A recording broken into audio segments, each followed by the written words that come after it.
morning, good evening, good afternoon, and welcome to another episode of Movement Radio. I am Chip Hazard, and today we're going to dive into one of Marvel's most dangerous, chaotic, and fan favorite creations. Today we're going to talk about the symbiotes. Now, when you hear core symbiotes, most people automatically think the big two, Venom and Carnage, and maybe the Life Foundation crew. But what if I told you that there are actually 11 symbiotes you absolutely need to know about? Well, stick around because by the end of this list, you might just discover a brand new favorite that you didn't even realize existed. So it all began with Venom, originally bonded to Spider-Man as his black suit. The symbiote found its true partner in Eddie Brock. Together, they became Venom, a lethal protector who walks the line between villain and anti-hero. Venom set the stage for everything that followed, and to this day, he remains Marvel's most iconic symbiote. Now, beyond Eddie, Venom has bonded with numerous hosts.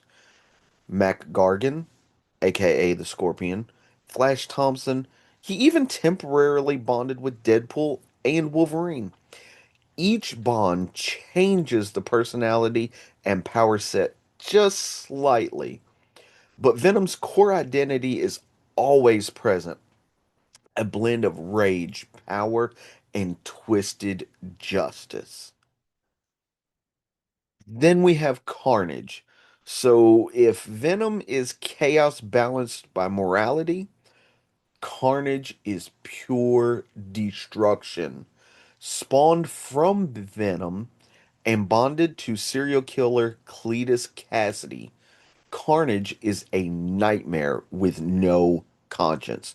He's faster, deadlier, and completely unhinged, pushing Spider-Man and Venom into unlikely team-ups just to stop him. Carnage also has unique abilities compared to Venom, such as morphing his symbiote into weapons and resisting most conventional weaknesses. Over time, his influence has grown so strong that Carnage has led entire cults, commanded symbiote armies, and even merged with cosmic forces, cementing himself as one of Marvel's deadliest threats. Then there's Toxin. Carnage eventually spawned his own child, Toxin. First bonded with police officer Pat Mulligan, Toxin was born with enormous potential, possibly more powerful than Venom and Carnage combined. His story has always been about resisting darker impulses while carrying the weight of immense power. Toxin's design and lore make him unique.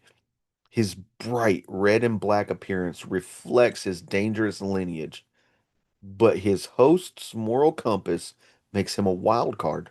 Depending on the host, Toxin can lead towards heroism or destruction, keeping fans guessing about his role in the symbiote family tree.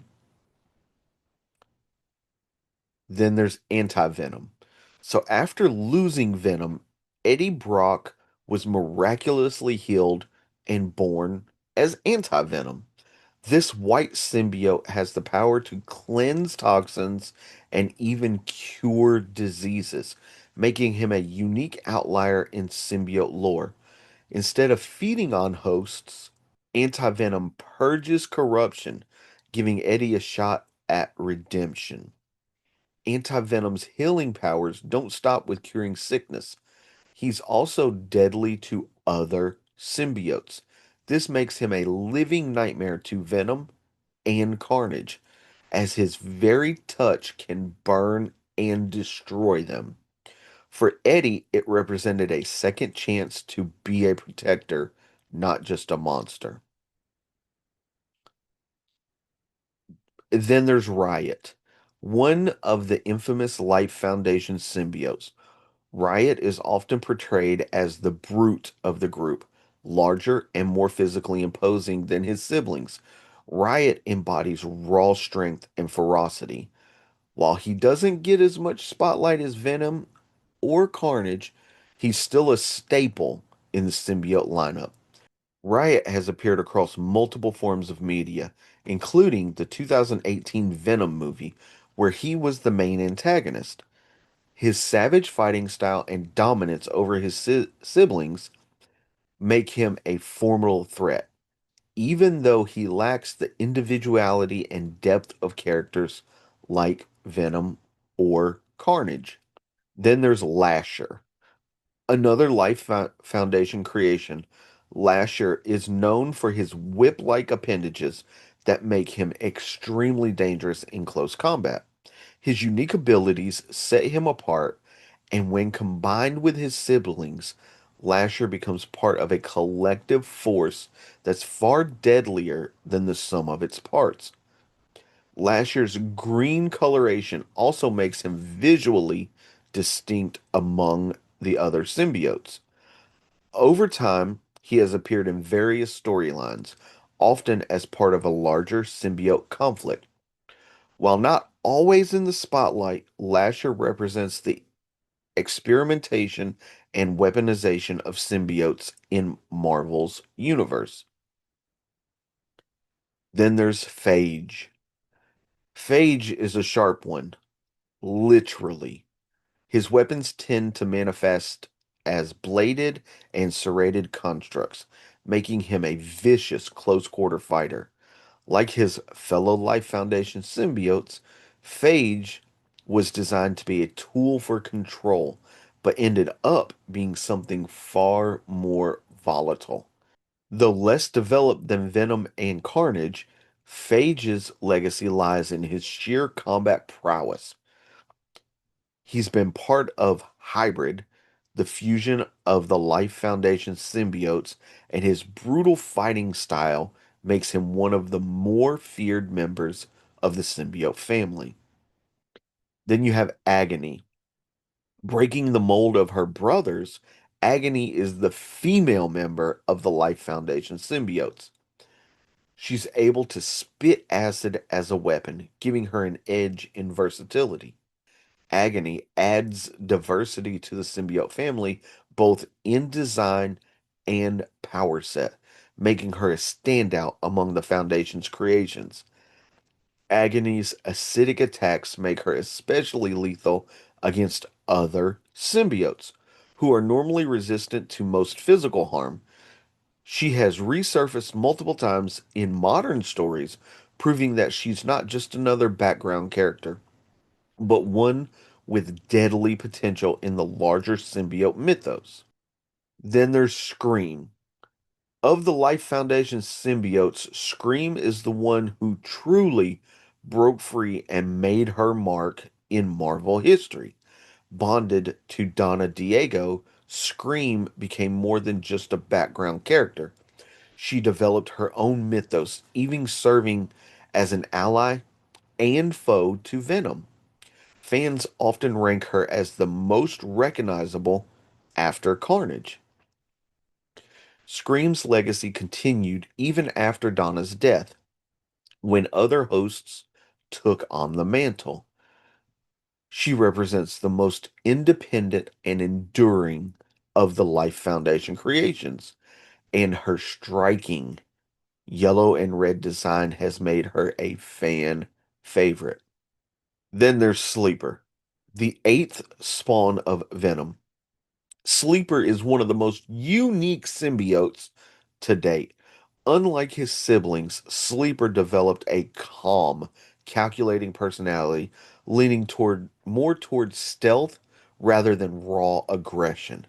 First bonded to a scroll named Telkar, Sleeper eventually returned to Earth and found a surprising home with Eddie Brock's cat. What makes Sleeper stand out is his morality.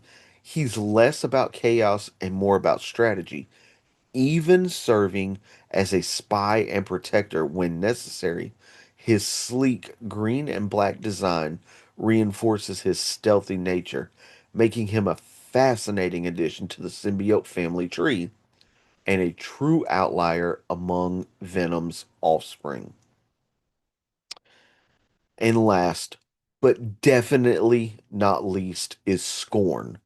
Born from Carnage and bonded with Dr. Tanis Neves, Scorn is unique because she can interface with technology, part symbiote and part cybernetic hybrid. This makes her one of the most versatile symbiotes in existence, able to manipulate machines in addition to unleashing classic symbiote chaos. Scorn's techno organic nature makes her stand out in the symbiote hierarchy.